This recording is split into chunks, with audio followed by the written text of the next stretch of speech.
कसले ओळख कसली आता हे आमच्याकडे फ्लायओव्हर्स होत आहेत, ब्रिजेस होत आहेत.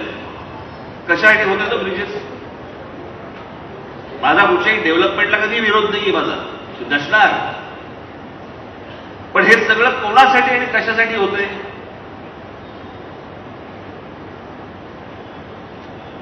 हे आता आग लावायला बसलेलंच आहे तिकडे, कारण मूळ विषय समजून घ्यायचाच नाही आमच्याकडे.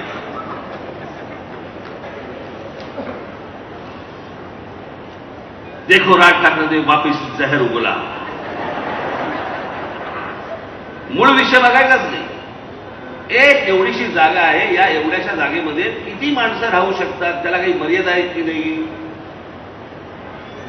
आणि बस ज्या वेळेला माणसं ज्या वेळेला वाढायला लागतात, आज मुंबईचं समजा लोकसंख्या बघितली, या मुंबईच्या लोकसंख्येमध्ये बाहेरून आलेल्या लोकांची संख्या किती आहे, आणि मग ते येत आहेत म्हटल्यानंतर त्या सुविधा केल्या पाहिजेत, मग रस्ते केले पाहिजेत, मग ब्रिजेस बांधले पाहिजेत, मग फ्लायओव्हर्स बांधले पाहिजेत, मग एवढ्या इमारतीमध्ये येत आहेत. एवढी सगळी ती मुंबई वाढत जाते.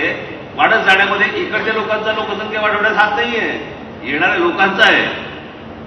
आणि मग त्यांना सुविधा देण्यामध्ये आम्ही आमचा खर्च करतोय, आणि आमचा सगळा पैसा हा या शहरांमध्ये खर्च होऊन महाराष्ट्राला मिळत नाहीये. आमचा शेतकरी आत्महत्या करतोय.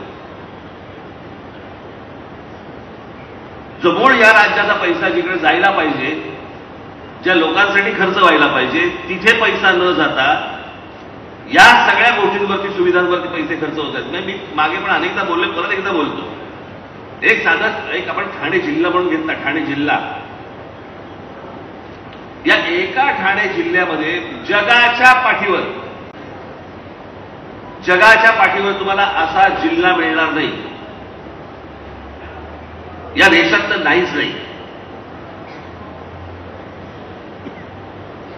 साधारणपणे आपण एक पकडूया की एक ग्रामपंचायत असते. ग्रामपंचायतीची अजून काय होते, पुढे काय होतं ग्रामपंचायतीचं पुढे? नगरपंचायत, जिल्हा परिषदा, नगरपालिका, मग महानगरपालिका. ह्या ज्या स्टेप्स आहेत त्या कशातनं ठरतात? या लोकसंख्येतनं ठरतात.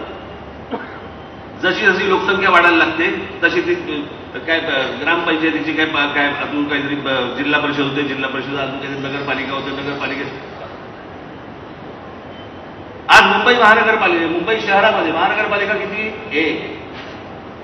पुणे शहरामध्ये महानगरपालिका, जिल्ह्यात महानगरपालिका किती? 2.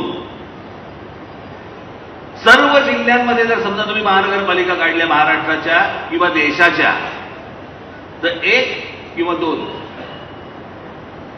ठाणे हा एकमेव जिल्हा आहे जिल्ह्यात 8 महानगरपालिका आहेत.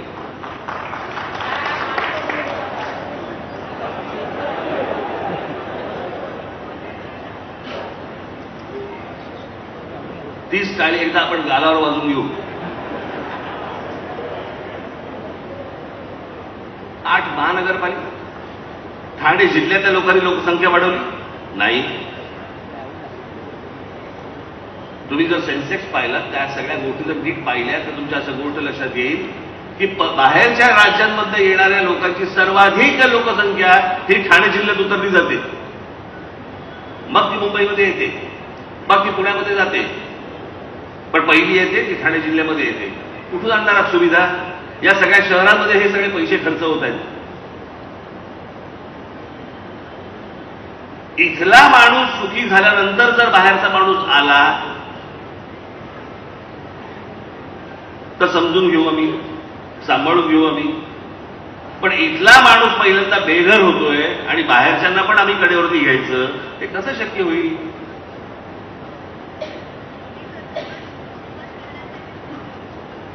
आणि मग त्याच्यामध्ये कशा आहेत, त्याच्यामध्ये मग या सगळ्या निवडणुका आणि राजकारण आणि सगळं घुसल्यानंतर कोणाचं त्या गोष्टींकडे लक्षच नाही.